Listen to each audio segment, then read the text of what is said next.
Bonjour à tous. Alors, nous sommes de retour, une autre étude, en espérant que vous avez eu un très joyeux Noël et un bon temps là autour des fêtes, le Nouvel An et tout cela, que vous avez pu bien vous réjouir avec votre famille, ceux que vous aimez. Nous, on est ensemble, on veut continuer concernant la prophétie. Alors, on va prier. Père, on veut te remercier pour ta parole qu'on peut avoir entre nos mains. On prie que tu nous instruises, que tu nous aides pour te reconnaître et t'aimer encore plus et te faire connaître aux gens autour de nous. Aide-moi maintenant avec ma pensée, avec mes paroles. Aide-moi, aide-nous, les gens qui écoutent pour leurs oreilles, leur intelligence, qu'ils portent attention, que ton esprit les aide, qu'ils puissent être instruits et bien nourris par tes bonnes paroles. Nous demandons ces choses pour que tu sois glorifié et par le nom de Jésus-Christ. Amen. Amen. Alors, leçon numéro 3 aujourd'hui concernant la prophétie.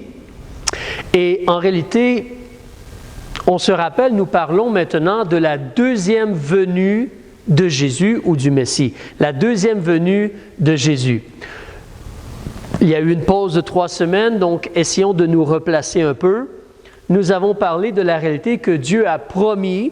On peut voir cela en Actes chapitre 1, versets 9 à 12. Puis aussi, Apocalypse, on voit Jésus revient. Il vient sur la terre, sur un cheval blanc. Alors, Jésus doit revenir. Et on a vu en réalité que donc dans le Nouveau Testament, on va avoir 2 mots qui sont utilisés. Le mot « avènement », qui parle de venue de Jésus, et « manifestation », pour parler du retour de Christ. On a aussi remarqué comment, désolé un peu trop vite, il y a 2 étapes quand on parle du fait que Jésus revient sur la terre. On considère que la première fois, il vient, il se manifeste aux siens, et il vient pour chercher les siens et les amener dans la maison du Père. En l'Évangile de Jean, chapitre 14, on nous parle de cela. La première épître de Paul aux Thessaloniciens, chapitre 4, on nous parle de cela. Ensuite aussi, on veut considérer que Jésus, donc la deuxième étape, il revient avec les siens et il se manifeste au monde entier et vient pour établir son royaume. Apocalypse chapitre 19 et 20. Il revient sur un cheval blanc. Nous aussi, on le suit sur des chevaux blancs. Et il vient pour établir son règne de 1000 ans. Apocalypse, le chapitre 20. Donc, il y a ces 2 étapes-là. On a discuté aussi de la réalité. Donc, c'est vraiment notre espérance. Alors ici, en Tite, chapitre 2, verset 13, on veut se rappeler: nous attendons la bienheureuse espérance et la manifestation de la gloire de notre grand Dieu et Sauveur, Jésus-Christ. Mais tu vois bien en rouge, hein? C'est une bienheureuse espérance, c'est la manifestation de la gloire de notre grand Dieu. On va le voir tel qu'il est, et nous aussi, on va recevoir un corps glorifié, comme lorsqu'il est ressuscité. Donc, on a vu ces choses-là. On veut parler donc aujourd'hui, en deuxième partie, de la réalité de cette espérance. La réalité de l'espérance qu'on a en Jésus-Christ. Ah, je vois, j'ai fait une erreur, 7, C-E-T-T-E. Bon, alors, mais la réalité de cette espérance, on veut considérer cela. Alors, voici un verset dans la parole de Dieu, nous l'avons déjà vu ensemble, mais en 1 Jean, chapitre 3, on nous dit « Bien-aimés, nous sommes à présent enfants de Dieu, et ce que nous serons n'a pas encore été manifesté. Mais nous savons que quand il sera, Jésus, sera manifesté, nous serons semblables à lui, parce que nous le verrons tel qu'il est. » Alors, on va être semblable à lui, un corps glorifié. Et dans le verset suivant, on nous mentionne « Quiconque a cette espérance en lui se purifie lui-même, comme lui, Jésus, est pur. » La référence, la première épître de Jean, chapitre 3, versets 2 et 3. Donc, encore là, en rouge, très important, lorsqu'on a reçu Jésus comme notre Sauveur, puisque nous espérons en Jésus et nous savons qu'il va revenir nous chercher, on va le voir face à face, donc on a une espérance. Et cette espérance-là fait en sorte que l'on vit différemment. On vit avec espérance, mais on se purifie aussi. Par l'aide de Jésus, on veut sortir le péché de notre vie et marcher dans l'amour, dans la grâce, dans la vérité avec Jésus, par la puissance de l'Esprit de Dieu. On veut considérer aussi une troisième chose aujourd'hui, le moment de l'enlèvement. Donc, en réalité, dans les Écritures, comme on en a parlé l'autre fois, lorsqu'on nous parle de la réalité que Jésus va revenir nous chercher et nous emmener avec lui, le mot que l'on utilise, c'est l'enlèvement. Nous parlons de l'enlèvement. Le mot se trouve en 1 Thessaloniciens chapitre 4, versets 16 à 18. On va le lire tantôt. Mais on parle d'être enlevé, de partir avec lui dans la maison du Père. Alors là, on veut considérer une question importante. Quand est-ce que l'enlèvement va avoir lieu? Quand aura lieu l'enlèvement? Est-ce qu'on a une date? Est-ce qu'on a un moment, une heure? Donc, on va considérer un peu cela. En réalité, c'est bon pour toi et moi de considérer, comme je l'écris dans les notes, l'enlèvement peut se produire pendant notre vivant. L'enlèvement, en réalité, toi et moi, nous vivons avec la réalité que l'enlèvement peut se produire n'importe quand. Donc, on va utiliser le mot « imminent ». On va en reparler tantôt. La question, quand l'enlèvement aura-t-il lieu? C'est une très bonne question et on va considérer cela un peu aujourd'hui. Et dans le futur, on va revenir sur cette question-là. Mais concernant donc le moment de l'enlèvement, alors, si pour moi je dois tourner la page dans mes notes, le verso, mais on regarde premièrement au point A, on vit avec la réalité que l'enlèvement est imminent, qu'il peut arriver n'importe quand, à n'importe quel moment. Regardons comme exemple dans la parole de Dieu, alors l'Épître aux Corinthiens, si tu veux venir avec moi, l'Épître aux Corinthiens, le chapitre 15. Tu veux la page 250 dans ta Bible, s'il te plaît, dans le Nouveau Testament. Page 250. Chapitre 15. Je vais regarder le verset 51 et 52, s'il te plaît. Je te laisse tourner. Donc, verset 51. « Voici, je vous dis un mystère. Nous ne mourrons pas tous, mais nous serons tous changés. » Quand? En un moment, donc rapidement, en un clin d'œil. Donc, lorsque tu fais un battement, un clin d'œil, c'est rapide. C'est des secondes là. Donc, on va être changé en un moment, en un clin d'œil, à la dernière trompette. Car la trompette sonnera et les morts ressusciteront incorruptibles. Mais nous, comme nous les vivants, nous serons changés. C'est important de voir le langage ici que Paul utilise. Il y a les morts, ils vont ressusciter incorruptibles. Mais Paul, à ce moment-là, lorsqu'il écrit l'Épître aux Corinthiens, Paul, il est en vie. Donc, il se considère, nous serons changés. Le « nous », dans les deux versets ici, verset 51, « Nous ne mourrons pas tous, mais nous serons tous changés », à la fin du verset 52, « Et nous serons changés », nous fait réfléchir sur la réalité que Paul parlait, agissait, considérait que lui-même verrait possiblement l'enlèvement.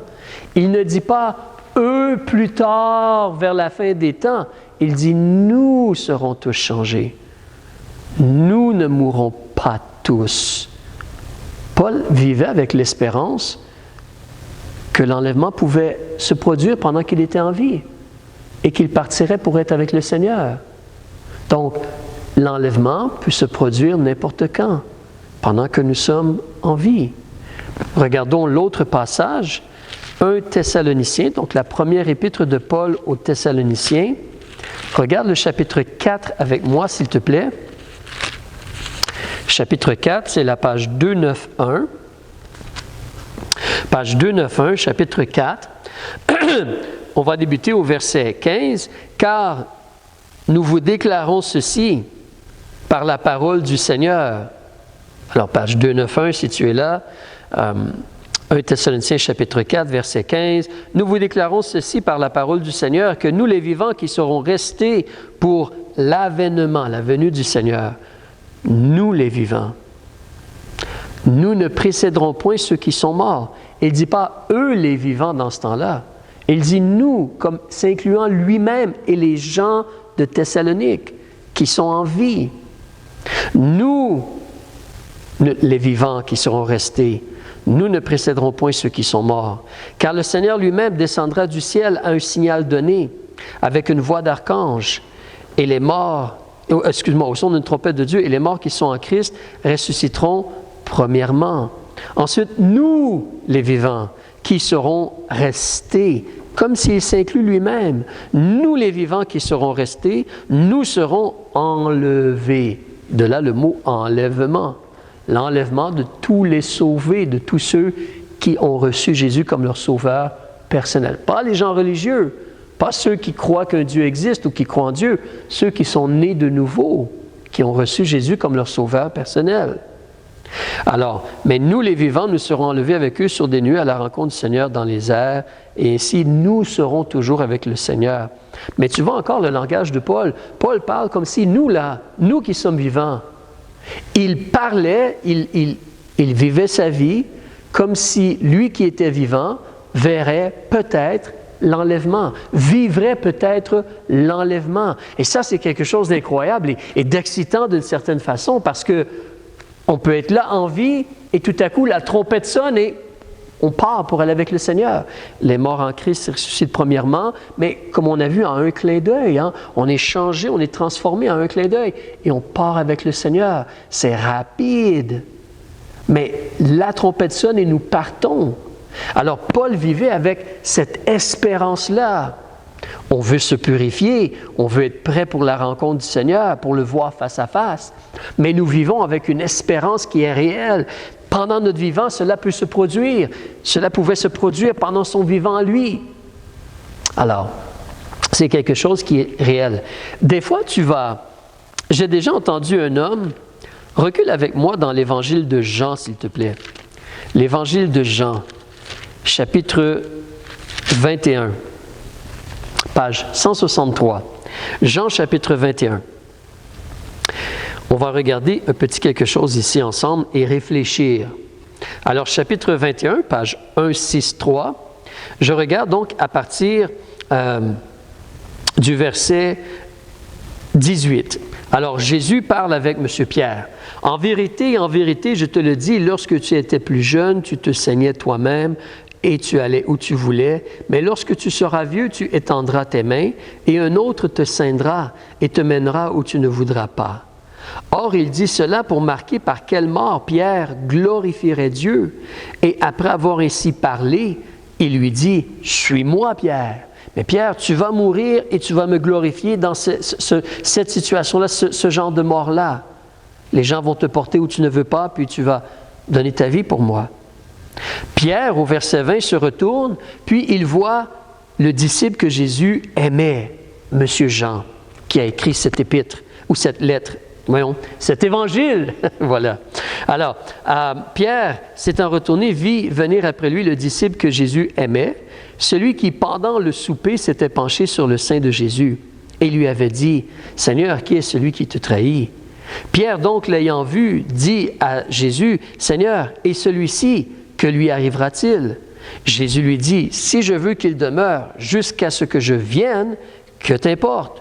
Toi, suis-moi. » Jésus parle qu'il va venir ou revenir. J'ai déjà entendu un homme dire, « Non, l'enlèvement ne pouvait pas arriver pendant le temps des apôtres parce que Dieu avait dit à Pierre, « Tu dois mourir. » Jésus, avait dit à Pierre, « Tu dois mourir et tu vas me glorifier de cette façon-là. » C'est vrai que Jésus a dit cela. C'est vrai que Jésus sait, il connaît toutes choses. Il sait quand l'enlèvement va avoir lieu. Il sait. Mais en réalité, Jésus, ici, quand il dit cela, ça ne va pas éliminer le fait que quand Paul parlait, Paul dit « nous les vivants ». D'ailleurs, on peut remarquer, comme je le mets dans les notes, en lisant le Nouveau Testament, tu remarques que assez rapidement, les sauvés, les disciples de Jésus-Christ, ils ont appris à vivre comme si l'enlèvement ou le retour de Jésus pouvait se produire pendant leur vivant, à n'importe quel moment, de façon imminente. Si tu regardes comme exemple ce qu'on voyait tantôt, 1 Jean chapitre 4, non, la première épître de Paul aux Thessaloniciens, page 291. La première épître de Paul aux Thessaloniciens, chapitre 4, page 291. Si tu regardes, nous avons arrêté tantôt au verset 17. Et qu'est-ce qu'on ajoute au verset 18? Lorsque Paul parle aux chrétiens, il leur dit, « C'est pourquoi consolez-vous les uns les autres par ces paroles. » Ma consolation, c'est de savoir que je pourrais partir et aller avec Jésus. Et que ceux qui sont morts, ce n'est pas terminé. Ils vont ressusciter. Les morts en Christ vont ressusciter premièrement. Ensuite, nous les vivants, on va être changés et partir avec eux à la rencontre du Seigneur. Remarque même si tu continues au chapitre 5, verset 1, « Pour ce qui concerne les temps et les moments, quand est-ce que l'enlèvement va avoir lieu? Vous n'avez pas besoin, frères, qu'on vous en écrive. Vous savez bien, en effet, vous-même, que le jour du Seigneur viendra comment? Comme un larron dans la nuit. Un larron, un voleur. Alors, un voleur, un larron, est-ce qu'il t'appelle? Est-ce qu'il te contacte? Est-ce qu'il t'envoie un texto? Est-ce qu'il t'envoie un message sur WhatsApp? Est-ce qu'il essaie de te contacter pour t'avertir qu'il va venir, le voleur? Ou il vient et tu es surpris de voir le voleur? C'est un peu la même réalité. Donc, les chrétiens, les disciples de Jésus, ont rapidement appris à vivre leur vie comme si Jésus pouvait revenir tout de suite. Maintenant, n'importe quand, à n'importe quel moment, nous vivons comme si ça peut se produire maintenant. Donc, le mot imminent, excuse-moi, pas éminent, mais imminent. Le mot est là. Donc, on veut considérer cela. Alors, même si tu regardes les paroles de Jésus, alors c'est vrai, Jésus a dit à Pierre, tu dois mourir. Mais les disciples ont appris à vivre comme si c'est comme un voleur qui vient dans la nuit. Alors, Marc chapitre 13. Remarquons ce que Jésus lui-même a enseigné concernant son retour. Marc chapitre 13, à la page 71. Verset 32, s'il te plaît. « Pour ce qui est de ce jour et de l'heure, personne ne le connaît. » Il parle de son retour. « Personne ne le connaît, ni les anges qui sont dans le ciel, ni le Fils, mais seulement le Père. Prenez garde, veillez et priez, car vous ne savez quand ce temps viendra. » C'est comme cela qu'on doit vivre notre vie. Surveillant, veillant, priant, restant attaché au Seigneur, marchant avec lui, à n'importe quel moment, il pourrait venir nous chercher et nous emmener dans la maison avec lui. Pas parce qu'il y a la mort, mais parce qu'il y a l'enlèvement. Il va revenir. Si tu recules dans l'Évangile de Matthieu, au chapitre 24, s'il te plaît, et regarde avec moi, Matthieu chapitre 24, à la page 37. On veut plutôt la page 38, désolé, mais Matthieu chapitre 24, on va regarder à partir du verset 37, comment Jésus parle de son avènement ou sa venue. Verset 37. « Mais comme il en était au jour de Noé, il en sera de même à l'avènement du Fils de l'homme. Car de même qu'au jour d'avant le déluge, les hommes mangeaient et buvaient, se mariaient et donnaient en mariage, jusqu'au jour où Noé entra dans l'arche, cela les a surpris. Et ils ont été pris. Cela peut arriver n'importe quand. Et on doit être prêt donc. Verset 39. « Et il ne connut rien jusqu'à ce que les déluges vinrent et les emporta tous. Il en sera de même à l'avènement du Fils de l'homme. Alors des 2 hommes qui seront dans un champ, l'un sera pris et l'autre laissé. Des 2 femmes qui moudront au moulin, l'une sera prise et l'autre laissée. Veillez donc, car vous ne savez pas à quelle heure votre Seigneur viendra. Or, considérez ceci, que si un père de famille était averti à quelle veille de la nuit le larron viendra, il veillerait et ne laisserait pas percer sa maison. Verset 44. C'est pourquoi vous aussi tenez-vous prêts, car le Fils de l'homme viendra à l'heure que vous ne pensez pas. Tu pourrais être surpris. Ça peut arriver n'importe quand. De notre vivant, du vivant de Paul, cela aurait pu se produire. Nous vivons comme si l'enlèvement peut arriver à n'importe quel moment. Et nous nous préparons pour le retour soudain du Seigneur Jésus-Christ.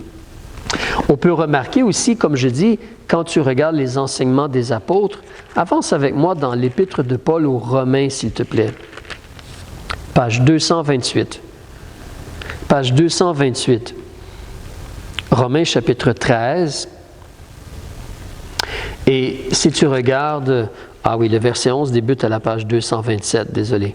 Donc page 227 et non 228, mais le verset 11, Paul dit aux gens à Rome, « Et vous devez faire cela, vu le temps où nous sommes, car c'est ici l'heure de nous réveiller enfin du sommeil, puisque le salut, en la délivrance physique, partir avec Dieu, est maintenant plus près de nous que lorsque nous avons cru. La nuit est avancée et le jour approche. Dépouillons-nous donc des œuvres de ténèbres, rejetons les œuvres des ténèbres et revêtons-nous des armes de lumière. » Donc, on vit comme si on est vraiment proche. Ça peut arriver n'importe quand et on doit être prêt. Si tu avances aussi en Philippiens, l'épître de Paul aux Philippiens, chapitre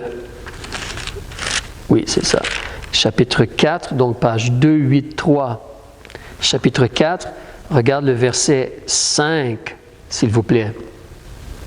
Page 283. On nous dit que votre douceur soit connue de tous les hommes. Le Seigneur est proche. Paul disait cela dans son temps. Nous sommes en 2025. Il est encore plus proche. Alors nous vivons comme si cela peut arriver à n'importe quel moment, soudainement. Et donc nous vivons dans la vérité, dans la lumière et dans l'amour avec lui. Mais le Seigneur est proche. Nous avançons encore en Jacques. Alors, si tu avances avec moi en Jacques,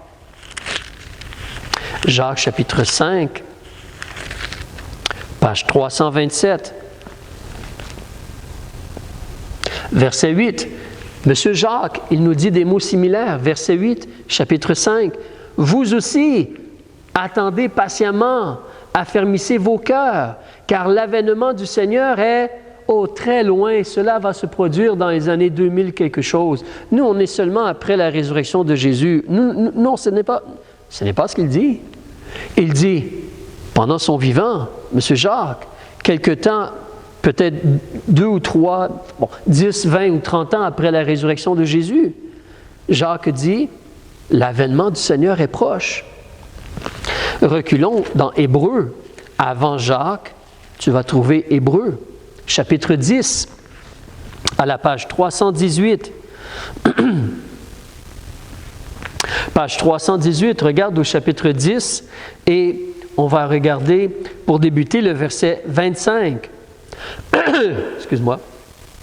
Verset 25. « N'abandonnons point notre assemblée, comme quelques-uns ont coutume de faire, mais exhortons-nous les uns les autres, et cela d'autant plus que vous voyez approcher le jour. » Quel jour? Le jour où Jésus revient. Nous continuons, mais regarde dans l'autre colonne, ou à partir du verset 37. « Car encore un peu, bien peu de temps, et celui qui vient, Jésus, arrivera, et il ne tardera point. » Alors ça, c'est ce qu'on voit. Donc, il va venir. Et on vit comme si ça ne va pas tarder. On peut continuer et regarder dans l'épître de M. Jean. Alors, avance avec moi à la page 300. 39. 3, 3, 9. La première épître de Jean, chapitre 2, versets 17 et 18. Alors, tout est là dans tes notes, le verso ou l'autre côté de la page. Si tu regardes donc au verset 17, « Et le monde passe et sa convoitise, mais celui qui fait la volonté de Dieu demeure éternellement. Petit enfant, c'est ici la dernière heure. » Pendant le vivant de Jean, là. Et comme vous avez entendu dire que l'Antichrist vient, il y a dès maintenant plusieurs Antichrists par où nous connaissons que c'est la dernière heure. Les disciples, les chrétiens, les premiers chrétiens vivaient comme si la fin était proche. Et l'enlèvement pouvait arriver, le retour de Jésus-Christ, la manifestation de Jésus-Christ pouvait arriver à n'importe quel moment. Ils vivaient comme cela. Et ils se purifiaient. Ils vivaient une vie agréable au Seigneur. Et ils témoignaient. Nous devons faire la même chose. Alors, regardons maintenant au point B, la phrase « Nous sommes dans les derniers temps ». Moi, j'habite ici en Amérique du Nord. Les gens vont souvent sur l'Internet et regardent différents faux prophètes ou enseignants ou faux enseignants et des gens et tout dans le milieu religieux, peut-être en Afrique aussi, mais souvent nous allons entendre la phrase, surtout là qu'on a dépassé l'an 2000, on entend la phrase « Nous sommes dans les derniers temps ». Donc, moi personnellement, je suis jeune encore. Et je me rappelle, avant l'an 2000, en 1997, 98, 1999, j'étais né de nouveau et j'essaie de vivre pour le Seigneur. Je n'étais pas encore pasteur. J'ai terminé mes études pour être pasteur. Je me suis marié en 1999, mais je me rappelle, surtout en 99, oh, les gens parlaient l'an 2000, la fin du monde, l'enlèvement va arriver, des choses comme cela, parce que c'est un nouveau millénaire. Ils disaient, nous sommes dans les derniers temps. Et maintenant, moi, j'ai des cheveux blancs. Et nous sommes 25 ans plus tard. En réalité, il est bon de considérer que Jésus peut revenir n'importe quand. Et la phrase « Nous sommes dans les derniers temps », c'est une phrase intéressante. Regardons ensemble, toi et moi. En réalité, quand je prends le temps de lire le Nouveau Testament, je vais remarquer, si tu viens avec moi en 1 Corinthiens chapitre 10, page 242, 1 Corinthiens chapitre 10, ici, quand Paul il parle aux Corinthiens, remarque bien ce qu'il va leur dire. On va lire ensemble le verset... je l'ai mis dans les notes. Tu veux lire le verset 11 avec moi? Il parle de choses qui se sont produites pendant le temps de la vie de Moïse, dans les versets précédents, quand Israël était dans le désert. Mais au verset 11, il explique aux gens à Corinthe, toutes ces choses leur arrivaient pour servir d'exemple. Et elles sont écrites, on a les livres de Moïse, Exode, Lévitique, Nombre, Deutéronome, la traversée d'Israël dans le désert. Il dit, toutes ces choses leur arrivaient pour servir d'exemple, et elles sont écrites pour nous instruire, virgule. Nous, le nous, c'est Paul et les gens dans son vivant là. Nous qui sommes parvenus, quoi? Au dernier temps. Oui, tu lis bien. Tu vois bien ce que je vois aussi. Paul, il mentionne aux gens à Corinthe, nous sommes arrivés au dernier temps. Il ne dit pas les derniers temps s'en viennent, il dit nous sommes arrivés au dernier temps. Mais il a dit cela il y a tout près de 2000 ans. C'est intéressant. Oui, nous sommes dans les derniers temps. D'une certaine façon, ça fait longtemps que nous sommes dans les derniers temps. Mais nous sommes encore plus proches de la fin, parce que cela fait presque 2000 ans que Paul a dit nous sommes dans les derniers temps. Et Pierre en a parlé aussi. Si tu avances dans l'épître de Pierre, s'il te plaît. L'épître de Pierre, la première. Alors, tu veux la page 329, s'il te plaît. La première épître de Pierre, chapitre 1. Mais regarde avec moi, verset 20. On te dit, Christ destiné déjà avant la création du monde. Avant la création du monde, Jésus a été établi comme le sauveur du monde, l'agneau de Dieu qui ôte le péché du monde pour tous les êtres humains. Christ, destiné déjà avant la création du monde, est manifesté dans les derniers temps à cause de vous. Pierre nous dit, Jésus est venu pour nous, pour eux, vers l'an 0, il y a tout près de 2000 ans. Jésus est venu, il a été manifesté dans les derniers temps. Quand Jésus est venu et a marché sur la terre, nous étions dans les derniers temps. Nous sommes encore plus proches de la fin des temps. Mais ça, c'est intéressant. Donc, la phrase « nous sommes dans les derniers temps », oui, nous sommes dans les derniers temps. D'ailleurs, nous lisons le Nouveau Testament et nous voulons équilibrer ou considérer tout ce que le Nouveau Testament nous dit. On a ici 2 passages. Nous étions déjà dans les derniers temps, depuis le temps des apôtres, d'une certaine façon. Nous sommes encore plus proches de la fin des temps. Et c'est là que les apôtres eux-mêmes aussi nous parlent de vraiment un temps à venir, la fin des temps. Regardons comme exemple 1 Timothée, la première épître de Paul à M. Timothée. Regarde le chapitre 4, page 298, s'il te plaît. Chapitre 4, verset 1.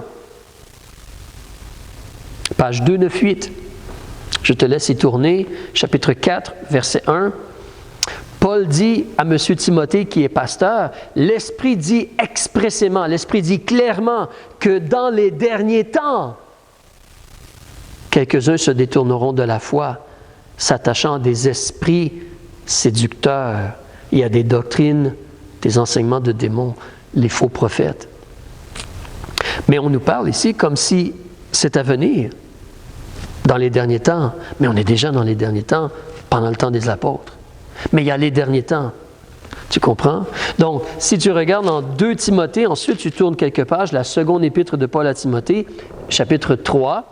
Chapitre 3, on nous dit, page 303, on nous dit au verset 1, « Or, sache que dans les derniers jours, il y aura des temps difficiles. Les hommes vont être épris d'eux-mêmes, les hommes vont s'attacher à eux-mêmes, ils vont aimer l'argent, ils vont être sans valeur, vains, orgueilleux, médisants, parlant mal des autres, rebelles à père et à mère. » C'est ce qui se passe un peu de nos jours, n'est-ce pas? Donc, dans les derniers jours. Alors tu vois, vraiment, nous sommes dans les derniers jours, dans les derniers temps, la fin, vers la fin des choses. Nous devons vivre comme si Jésus peut venir à n'importe quel moment. Regardons 2 autres exemples. Maintenant, en Pierre. Alors, si tu avances vers Pierre, la première épître de Pierre, page 328, chapitre 1, verset 5. Pierre, qui nous a dit que Jésus a été donc manifesté dans les derniers temps, Pierre nous dit aussi au verset 5, « Nous qui, dans la puissance de Dieu, sommes gardés par la foi pour le salut, comme une délivrance de notre corps physique aussi, qui est prêt à être manifesté dans les derniers temps, quand Jésus revient. » Alors, nous sommes dans les derniers temps, mais on parle vraiment de la fin des derniers temps, de la fin des temps. Et tu avances aussi en Jude, après Pierre, avant le livre de l'Apocalypse, tu as un petit livre, Jude, page 3, 4, 6. Regarde le verset 18. À 17 et 18, on te parle, Jude mentionne que les apôtres de notre Seigneur Jésus-Christ, à la fin du verset 17, au verset 18, il nous disait que dans les derniers temps, il y aurait des moqueurs qui marcheraient suivant leur convoitise impie. Alors, les derniers temps, c'est déjà commencé. Nous sommes encore plus proches de la fin, les derniers jours. Oui, Jésus peut revenir n'importe quand. N'importe quand. Nous sommes vraiment dans les derniers temps.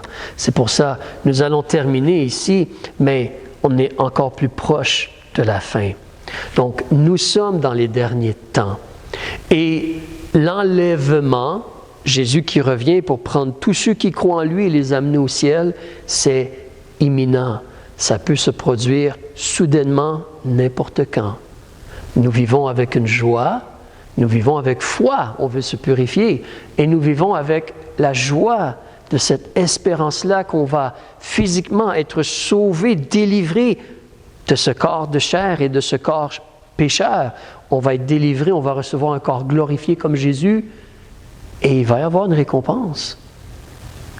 Nous allons être avec Jésus au ciel, et il y aura des couronnes et des récompenses. Mais oui, Jésus va revenir. Il peut revenir soudainement. Il peut revenir n'importe quand. Il va revenir soudainement, je devrais dire. Il peut revenir n'importe quand. Nous vivons comme si cela peut se produire maintenant. La trompette. Et nous partons. Nous n'aurons pas le temps d'y penser. Mais nous vivons comme si l'enlèvement peut arriver. Soudainement. Maintenant. Alors, soyons joyeux en Christ et attendons la venue du Seigneur. Marchons avec lui dans l'amour. Que le Seigneur vous bénisse. On se reparle la prochaine fois. On se voit la prochaine fois. Au revoir.